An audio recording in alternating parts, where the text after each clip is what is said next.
ফোনটির ব্র্যান্ড হচ্ছে techno, model হচ্ছে টেকনো স্পার্ক 6 গো। স্পার্ক 6 গো। ফোনটির সমস্যা হচ্ছে, ফোনটি কিন্তু চালু আছে, আমি দেখাই। চালু আছে না? জি। এই যে ফোনটি কিন্তু রানিং আছে, ফোনটি রানিং আছে। বর্তমানে 67% চার্জ আছে ফোনটিতে। তো ফোনটির সমস্যা হচ্ছে চার্জে লাগানোর পর, এই যে আমরা চার্জে লাগাচ্ছি এখান থেকে, এখানে দেখান এই 4 নাম্বার থেকে, এই 4 নাম্বার জ্যাকটা থেকে আমি কেবল নিচ্ছি, আমি চার্জে লাগাচ্ছি ফোনটা। একটু এদিকে দেখান, এদিকে আমার এখানে এটা চার্জে লাগাচ্ছি, এখানে কোনো প্রকার চার্জিং আইকন শো করতেছে না। এবং এখানে যদি দেখান কোনো এম্পিয়ার কি নিচ্ছে, কোনো এম্পিয়ার নিচ্ছে না, একদম 0 মানে এক কথায় মোবাইলটি কি হয় না, চার্জ হয় না, চার্জ হয় না। এমনিতে কিন্তু ফুল, মানে মোবাইলটি ফুল রানিং আছে, ফুল রানিং আছে। এই যে ফোনটি চলতেছে, সমস্যা কি, চার্জ হয় না। তো এই ফোনটি কিন্তু একটি দোকানদার ভাই এসে দিয়ে গেছে আপনার সামনেই, নাকি আপনাদের সামনে কিন্তু দিয়ে গেছে ফোনটি। তো সমস্যা হয়তো ছিল চার্জিং পোর্ট পরিবর্তন করার পরও কি হয় না, চার্জ হয় না। তো এই চার্জ হয় না সমস্যাটা বিভিন্ন লাইন থেকে হয়। যেমন চার্জিং পোর্টের যে পজিটিভ লাইনটা থাকে, বিবাস লাইন যেটাকে বলি আমরা, যে লাইনটি চার্জিং আইসিতে গিয়ে পৌঁছায়, এই লাইনটি যদি মিসিং থাকে, চার্জিং আইসিতে গিয়ে না পৌঁছায়, তাহলেও আপনার হচ্ছে এই যে চার্জ যে হচ্ছে না এই সমস্যাটা হয়, বা এই যে এম্পিয়ার একবারে নিচ্ছে না, এরকম সমস্যা হবে। কোন লাইনের কারণে, পজিটিভটার কারণে, পজিটিভ বিবাস যেটা, তো ওই লাইনটার কারণে এই সমস্যা হয়।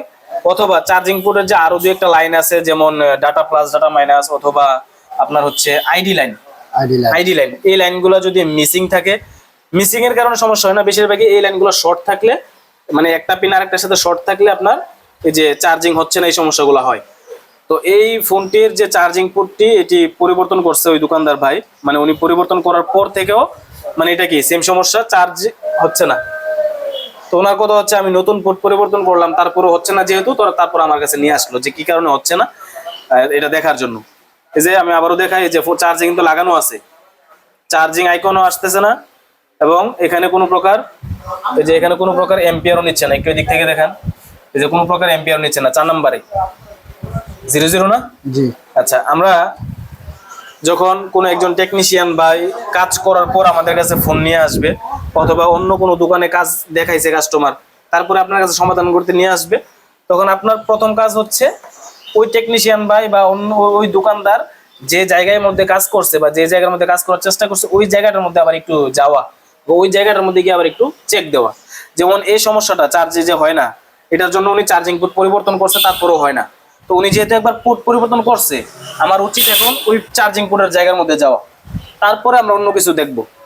তো আমরা চার্জিং পোর্টের জায়গার মধ্যে যদি আসি, যেমন প্রথমে বললাম বিবাস লাইনের কারণে সমস্যাটা হয়, বিবাস লাইনটা মিসিং থাকলে বা বিবাস লাইনে ভোল্টেজটা না থাকলে, বিবাস লাইনে ভোল্টেজ থাকে হচ্ছে আপনার 5 ভোল্টেজ সকল ফোনে। চার্জিং পোর্টের যে পজিটিভ লাইন অর্থাৎ বিবাস লাইনে ভোল্টেজ থাকবে 5 ভোল্টেজ। তো এই ভোল্টেজটা আছে কিনা যদি আমরা একটু দেখাই আগে। আমরা চার্জে লাগাইলাম, চার্জে লাগানোর পর আমরা এই যে এখানে দেখাই, এখানে এখানে এখানে আমি উপরে দেখাচ্ছি, চার্জিং পোর্টও দেখা যায়, ক্লিয়ার করে দিচ্ছি, ওয়েট। যে এটা হচ্ছে চার্জিং পোর্টটা, হ্যাঁ চার্জিং পোর্টটা লাগানো হয়েছে এমনিতে ভালো করেই, কিন্তু একটু সমস্যা আছে, পরে দেখাচ্ছি। তো এটার পজিটিভ পিন হচ্ছে এটা, নেগেটিভ পিন হচ্ছে এটা, এই যে পজিটিভ এটা, নেগেটিভ এটা, আর মাঝখানে ডাটা মাইনাস আছে, ডাটা প্লাস আইডি। হয়তো চার্জিং পোর্টটা উঠাইতে গিয়া ডাটা মাইনাসটা ঠিক আছে, ডাটা পজিটিভ এবং আইডি যে লাইনটা, এই লাইনটা মিসিং করে ফেলছে। এখন মিসিং এর কারণে কিন্তু এই সমস্যাটা হচ্ছে না। এই মাঝখানের 3টা লাইন যদি মিসিংও থাকতো, মিসিং থাকলেও কি আপনার চার্জ শো করার কথা, চার্জ হওয়ার কথা, কিন্তু হচ্ছে না। এটা কি কারণে দেখাচ্ছি। তো এই পজিটিভ লাইনে আমরা 5 ভোল্টেজ পাই কিনা দেখবো। এখন মিটারটা হট টেস্টে রাখলাম, মানে ডিসি 20 ভোল্টে।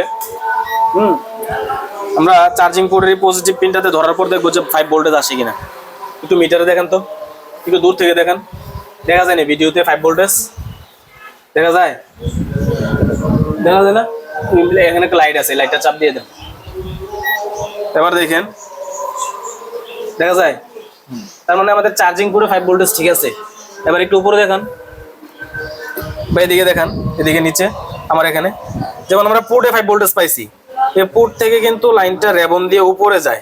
তো উপরে এখানে টেস্ট পয়েন্ট আছে, ওই টেস্ট পয়েন্টে ধরলে কিন্তু ওই যে এখানে এই যে স্ক্রিনে দেখান টিভিতে, এই যে এই পিনটাতে, এই যে বৃত্তটাতে, এই যে টেস্ট পয়েন্ট বলে এগুলাকে, এখানে 5 ভোল্টেজ আছে কিনা দেখবো। যদি এখানে 5 ভোল্টেজ থাকে তাহলে আমরা মনে করবো যে নিচ থেকে লাইনটা রেবন দিয়ে উপরে ঠিকঠাক মতো পৌঁছাইছে। তো আমরা লালটা এখানে স্পর্শ করলাম, দেখেন তো মিটারে চাপ দিয়ে ধরেন, হ্যাঁ চাপ দিয়ে ধরেন একবারে। 5 ভোল্টেজ আছে, ধরছি কোথায় আমি এখানে এলইডিতে দেখান, ধরছি হচ্ছে যে উপরে মেইন বোর্ডে। তার মানে ধরা যাচ্ছে যে বিবাসটা ঠিক আছে, বিবাসটা ঠিক আছে। তো এরপর যে আমরা যে সমস্যাটা এটার কারণে হচ্ছে, যে সমস্যাটা একটু খেয়াল করেন, আমরা সাববোর্ডটা একটু আলাদা করে নিলাম। আমরা সাববোর্ডটা আলাদাভাবে যদি আপনাদেরকে দেখাই, এখানে যিনি এই চার্জিং পোর্টটা পরিবর্তন করছে, যে এখানে দেখেন যিনি এই চার্জিং পোর্টটা পরিবর্তন করছে, পোর্টটা উঠাইতে গিয়ে হয়তো এই দুইটা লাইন মিসিং হয়েছে। তো এই দুইটার কারণে সমস্যাটা না, সমস্যাটা হচ্ছে এই যে এটা পজিটিভ মানে বিবাস, data minus, data plus ID, প্রত্যেকটারই কিন্তু একটা লাইন এখানে আছে। যেমন ডাটা মাইনাস লাইনটা এই যে এদিকে চিকন লাইনটা এখানে আসছে, তারপরে ডাটা প্লাস লাইনটা এখানে আসছিল, আর আইডি লাইনটা এখানে আসছিল। তো এখানে যখন লাইনটা ছিঁড়ে উঠছে তখন হয়তো ওই মাথাটা একটু ছিলে গেছে বা আপনার ঘষে ইয়ে হয়ে গেছে লাইনটা। সেম ভাবে এখানে হয়তো লাইনটা ঘষে গেছিল। আমার মনে হচ্ছে যে নেগেটিভ লাইনটা, এই যে নেগেটিভ যেটা গ্রাউন্ড, যেটা নেগেটিভটা আইডি লাইন যেটা আছে, আইডি লাইনের এখানের যে অংশটা এখানে হয়তো শর্ট হয়ে গেছে, যার কারণে কি হচ্ছে চার্জ হচ্ছে না। এই যে গ্রাউন্ডটা আইডি লাইনের সাথে শর্ট হয়ে গেছে, এই শর্ট হয়ে যাওয়ার কারণে কিন্তু এই সমস্যাটা হচ্ছে। এরপর যে আমরা এই যে শর্টটা আমরা রিমুভ করে দিব ইয়া দিয়ে। আমরা যখন চার্জিং পোর্ট পরিবর্তন করব, চেষ্টা করব একটা পিন যাতে আরেকটার সাথে আপনার স্পর্শ না হয়, না লাগে। কারণ এখানে চার্জিং পোর্টের এই data plus, data minus, ID, এই লাইনগুলো একটু সেন্সিটিভ। এগুলোর সাথে একটার সাথে একটা লাগলে চার্জিং এর অনেক সমস্যা দেখা দেয়। যেমন এখানে এই যে তাতাল দিয়ে এই রাঙের ঝালাইটা ছুটাই দিলাম, এখান তো আলাদা মনে হচ্ছে কিনা, এখন আলাদা হয়ে গেছে।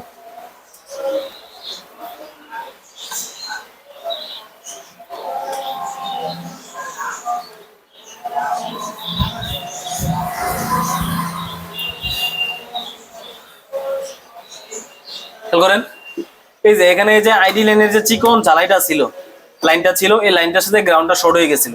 এবার আমি তাতালের মাধ্যমে এটা শর্টটা আলাদা করে দিয়েছি, এই জায়গাটা আমরা পরে ক্লিন করতেছি। তো এবার দেখবো আমাদের সমস্যাটার সমাধান হয় কিনা, মানে চার্জ হয় কিনা। এখন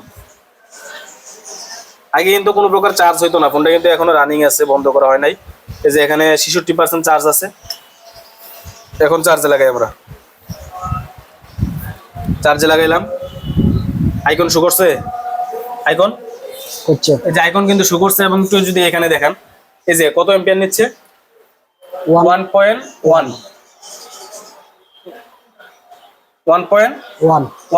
এম্পিয়ার কিন্তু নিচ্ছে। এবং এই যে এখানে আইকনও শো করছে, এই যে এদিকে দেখা যায়। এই যে আমি চার্জারটা খুলে আবার লাগাই, দেখেন এই যে আইকন চলে গেছে।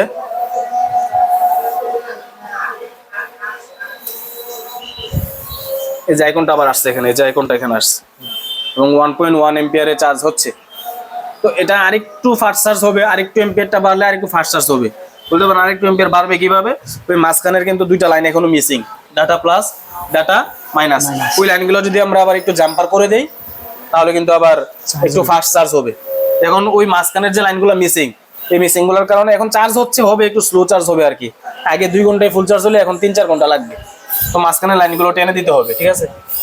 তো সমস্যা ছিল কোথায়, আইডি লাইনটা শর্ট হয়েছিল, আইডি লাইনটা গ্রাউন্ডের সাথে নেগেটিভের সাথে শর্ট হয়েছিল, যার কারণে এই সমস্যাটা হয়েছে। তো এখান থেকে যে শিক্ষাটা নেবেন, যে কখনো যদি কোনো ফোন আসে আপনাদের কাজ করার সময় বা দোকানে চার্জ হয় না, সেক্ষেত্রে আপনি প্রথমে পজিটিভ লাইনটা চেক দিবেন, তারপর হচ্ছে মাঝখানের যে data plus, data minus, ID, এই লাইনগুলো কোনটার সাথে শর্ট হয়ে আছে কিনা এটা চেক দিবেন, ঠিক আছে। জি। আপনি কি মোবাইল সার্ভিসিং এর প্রশিক্ষণ নিতে চাচ্ছেন? মোবাইল সার্ভিসিং রিপেয়ার বাংলাদেশ এবং বিশ্বে প্রচুর চাহিদা রয়েছে। মোবাইল সার্ভিসিং প্রশিক্ষণ নিয়ে আপনিও নিজেকে স্বাবলম্বী করে তুলতে পারেন। বিভিন্ন জায়গা থেকে আসা ছাত্রদের জন্য রয়েছে থাকা খাওয়া সুব্যবস্থা। ভর্তি হতে অথবা বিস্তারিত জানতে আজই কল করুন স্ক্রিনে দেওয়া এই নাম্বারে।